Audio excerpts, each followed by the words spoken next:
వీక్షకులందరికీ నమస్కారం. ధనురాశి వారికి జూన్ నెలలో ఏ విధమైనటువంటి ఫలితాలు రాబోతూ ఉన్నాయనేటువంటి విషయాన్ని ఈ వీడియో ద్వారా క్లుప్తంగా తెలుసుకునేటువంటి ప్రయత్నం చేద్దాం. ముఖ్యంగా గ్రహస్థితిని గనక గమనిస్తే ధనురాశి వారికి తృతీయ స్థానమందు శనేశ్వరుడు ఉన్నారు. చతుర్థ స్థానమందు రాహు, అర్ధాష్టమ రాహువుగా ఆయన ఫలితాన్ని ఇస్తూ ఉన్నారు. అయితే గత మాసంతో పోల్చుకుంటే ఈ మాసంలో అర్ధాష్టమ కుజుని యొక్క దోషం తొలగిపోయినది. ఇది ఒక మంచి విషయంగా చెప్పుకోవచ్చు. జూన్ 1వ తారీఖు నుండి కుజుడు 5వ స్థానంలో సంచరిస్తూ ఉన్నారు. పంచమంలో కుజుడు, షష్ఠ స్థానమందు రవి, గురుల యొక్క సంచారము, అలాగే బుధ శుక్రుల యొక్క సంచారం ఉంటుంది. 15వ తారీఖు జూన్ దాటిన తర్వాత రవి 7వ స్థానంలోకి, శుక్ర బుధ గ్రహాలతో కలిపి ఆయన 7వ స్థానంలోకి వస్తారు. ఇది క్లుప్తంగా ఉన్నటువంటి గ్రహస్థితి. దశమ కేంద్రంలో కేతు ఉన్నారు. అయితే ఏ గ్రహం అనుకూలం, ఏ గ్రహం ప్రతికూలం అనేటువంటి విషయాన్ని గనక చూస్తే తృతీయ స్థానంలో ఉండేటువంటి శనేశ్వరుడు అనుకూలించేటువంటి గ్రహంగా ఉన్నారు. షష్ఠ స్థానంలో ఉన్నటువంటి రవిగ్రహం అనుకూలించేటువంటి గ్రహంగా ఉన్నారు.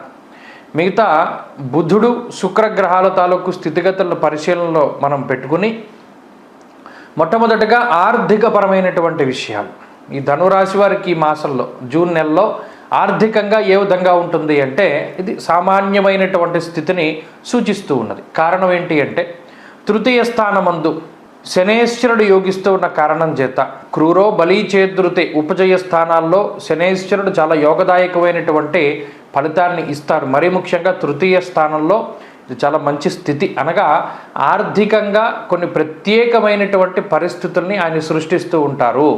ఆర్థిక ఇబ్బందులు వచ్చినా కూడా వాటిని దాటగలిగేటువంటి విధంగా, సాహసోపేతమైనటువంటి నిర్ణయాలు తీసుకునేటువంటి విధంగా శనేశ్వరుడు ఎక్కువగా ప్రేరేపిస్తూ ఉంటారు. అయితే మాసం ప్రారంభంలో షష్ఠ రవి కూడా ఉన్నారు కాబట్టి షష్ఠేరవం సుసౌఖ్యాదిన్ యత్ర కార్యార్థ సాధనం అంటూ ఉన్నది శాస్త్రం. అనగా ఇటు శనేశ్వరుడు రవి తాలూకు శుభ ఫలితాల వల్ల ఆర్థిక పరిస్థితులు అయితే మెరుగ్గానే కనబడుతూ ఉన్నాయి. అంత ఆర్థిక లోటు అయితే ఈ మాసంలో ఈ రాశి వారికి కనబడడం లేదు. కానీ ఇక్కడ వచ్చేటువంటి ఆదాయం బాగుంది అని చెప్తున్నాం. మరి ఖర్చు షష్ఠగురుడు ఉన్నప్పుడు కొంత ఖర్చులు అధికంగా ఉంటాయి.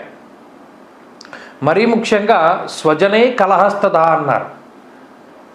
సొంత బంధువులు, సొంత మిత్రులు, కుటుంబస్తుల దగ్గర నుండి సహకారం లభించక కొన్ని సందర్భాల్లో కొంత ధనాన్ని నష్టపోయేటువంటి పరిస్థితి, కొంత అధికంగా ధనాన్ని ఖర్చు పెట్టేటువంటి పరిస్థితులకి ఈ గ్రహస్థితి కారణమవుతుంది. కాబట్టి ఇక్కడ ఆదాయం బాగుంది, దానికి తగ్గట్టుగానే ఖర్చు కూడా కనబడుతూ ఉన్నది. కాబట్టి సాధారణమైనటువంటి ఆర్థిక స్థితి అని మనం చెప్పవచ్చును. ఇక రెండవది ఆరోగ్యపరమైనటువంటి విషయాలు. తృతీయంలో శని ఉండగా భయపడాల్సిన పని ఉండదు. ఎందుకంటే అష్టమాత్ అష్టమం తృతీయం, అష్టమం ఆయుస్థానం అయితే అష్టమాత్ అష్టమం తృతీయం. కాబట్టి ఆయన బలంగా ఉన్నంతసేపు ఆరోగ్యపరంగా అయితే ఇబ్బందులు రావు. ఒకవేళ ఈ షష్ఠగురుడు వల్ల మిగతా గ్రహాల వల్ల ఏమైనా ఇబ్బందులు వచ్చినా, ప్రత్యేకించి చతుర్థంలో ఉన్న రాహు వల్ల ఏదైనా సమస్య వచ్చినా కూడా వాటి నుండి బయటపడడానికి శని అవకాశాన్ని కల్పిస్తారు. కాబట్టి ఇక్కడ పాజిబిలిటీ ఉంది ఏదైనా ఇబ్బంది వచ్చినా బయటపడడానికి. అయితే ఇబ్బంది వస్తుందా రాదా కొన్ని సందర్భాల్లో రావచ్చు, ఎందుకంటే అవకాశం ఉంది దానికి కూడా. కాబట్టి ఇక్కడ భయపడే పరిస్థితులు లేవు. స్వయంకృత అపరాధాలు ఏమైనా చేస్తే, అంటే ఏదైనా బండి మీద వెళ్ళేటప్పుడు 40లో కాకుండా 80లో వెళ్ళి పడిపోతే దానికి మనం ఏం చేయలేం. కానీ స్వయంకృత అపరాధాల వల్ల అయితే మనం ఏం చెప్పలేం. కానీ గ్రహస్థితి అయితే ఏ విధంగానూ పాడు చేసేటువంటి విధంగా లేదు. ఆ విషయాన్ని దృష్టిలో పెట్టుకోవాలి. ఆరోగ్యం సాధారణంగా ఉన్నది. ఇక కుటుంబ పరిస్థితులు ఇందాక మనం చెప్పుకున్నట్టు కుటుంబ సభ్యుల యొక్క సహకారం అయితే అంత ఆశించవలసినటువంటి పరిస్థితి లేదు. కుటుంబ సభ్యులు ప్రతికూలంగానే ఉంటారు. మీరు ఓ పని చేయొద్దన్నారనుకో వాళ్ళు అదే పని చేస్తారు, లేదా వాళ్ళు ఈ పని చేయొద్దంటే మీరు అదే పని చేయవలసి వస్తుంది. అక్కడ విషయం అది. మీరు కావాలని చేయరు, కుటుంబ సభ్యులను బాధ పెట్టాలని రివెంజ్గా పనులు చేయరు. కానీ వారు ఇది పని చెయ్యొద్దు అని చెప్పినప్పుడు ఆ పని చేయవలసినటువంటి పరిస్థితి మీకు ఏర్పడుతుంది. దానివల్ల సమస్యలు వస్తాయి.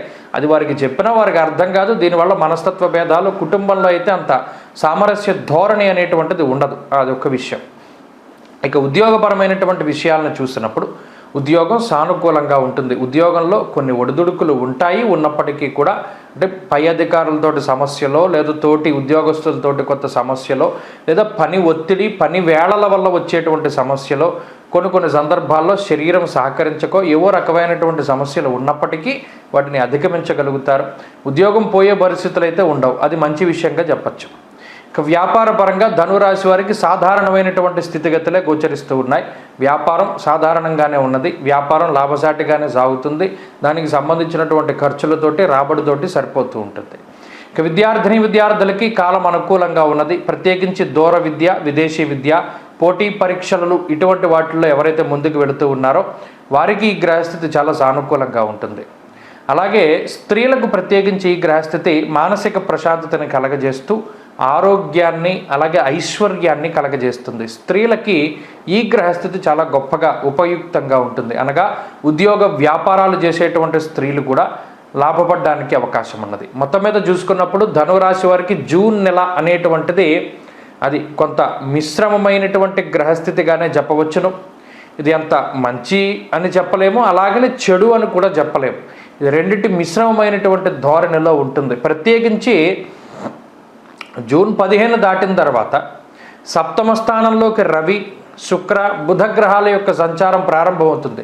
అందువల్ల దీన్ని 2 రకాలుగా విడగొట్టుకోవాలి. 15కి ముందు శుభ ఫలితాలు, 15 తర్వాత ఇబ్బంది పెట్టేటువంటి ఫలితాలు. అందుకని ఏదైనా పనులు ముఖ్యమైనటువంటి ఉంటే 15వ తారీఖు లోపులోనే పూర్తి చేసుకోవాలి. 15 తర్వాత ఏమవుతుంది? సామంత జన విద్వేష దారాపీడా సుతామయం. ఇక్కడ షష్ఠగురుడు భార్యాపిల్లలతోటి సమస్యల్ని, సప్తమంలో ఉన్నటువంటి రవి భార్యాపిల్లలతోటి సమస్యల్ని కలగజేస్తున్నారు. కాబట్టి అక్కడ కుటుంబం యొక్క సపోర్ట్ పూర్తిగా దెబ్బతింటుంది. కాబట్టి దీపం ఉండగానే ఇల్లు చక్కబెట్టుకోవాలి, వాళ్ళ సపోర్ట్ ఉండగానే మీరు అన్ని కూడా ముగించుకోవాలి. కాబట్టి 15వ తారీఖు లోపులోనే అన్ని ముఖ్యమైనటువంటి పనుల్ని పూర్తి చేసుకోండి. 15 తర్వాత ఇంకేం మెంటల్గా ఒకటి ప్రిపేర్ అవ్వాలి. ఎవరో సహాయం చేయరు, ఏ పని చేసినా మీరే చేసుకోవాలి అనేటువంటి ధోరణిలో ముందుకు వెళితే మాత్రం గ్రహస్థితి అనుకూలంగానే ఉంటుంది. స్వయంకృతాపరాధాలు చేయకండి. జోదము, బెట్టింగులు ఇటువంటి వాటి జోలికి వెళ్ళకండి. దానివల్ల ఆదాయం బాగుంటుంది. వాటి జోలికి వెళ్లకుండా ఉంటే మీ ఆదాయం మీకు మిగులుతుంది అని అర్థం. ఇక ఈ మాసంలో ఏ విధమైన పరిహారం ఆచరిస్తే ఇంకా మెరుగైన ఫలితాలు వస్తాయి అంటే ప్రత్యేకించి రాహుకి సంబంధించిందే ఆచరించాలి. ఎందుకంటే అర్ధాష్టమ రాహు. ప్రత్యేకించి ఈ సంకల్పం చెప్పుకోవాలి ప్రతిరోజు. మమ చంద్రలగ్నవశాత్తు అర్ధాష్టమ రాహు దోష నివారణార్థం అనేటువంటి సంకల్పం చెప్పుకొని మీరు ఒక స్తోత్రం చదివినా, ఒక హోమం చేసినా, ఒక దానం చేసినా, ఏం చేసినా ఆ సంకల్పం చెప్పుకుని చేస్తే ఆ దోషం నివారణ అవుతుంది. ప్రత్యేకించి రాహువుకి సంబంధించినంత వరకు అమ్మవారి ఆరాధన చాలా మంచిది. దుర్గా స్తోత్రాన్ని కానీ అలాగే దుర్గా సప్త శ్లోకి పారాయణ చేయడం కూడా చాలా మంచిది. సప్తశతి కానీ సప్తశ్లోకి కానీ చదువుకోవచ్చును. దేవీ ఖడ్గమాల అయితే ప్రతిరోజు చదువుకుంటే మంచిది. శుక్రవారం నాడు క్రమం తప్పకుండా దేవీ ఖడ్గమాలా స్తోత్రంతో పాటుగా లలితా సహస్రనామాన్ని కూడా చదవగలిగితే మంచి ఫలితాలు సంప్రాప్తమవుతాయి. స్వస్తి.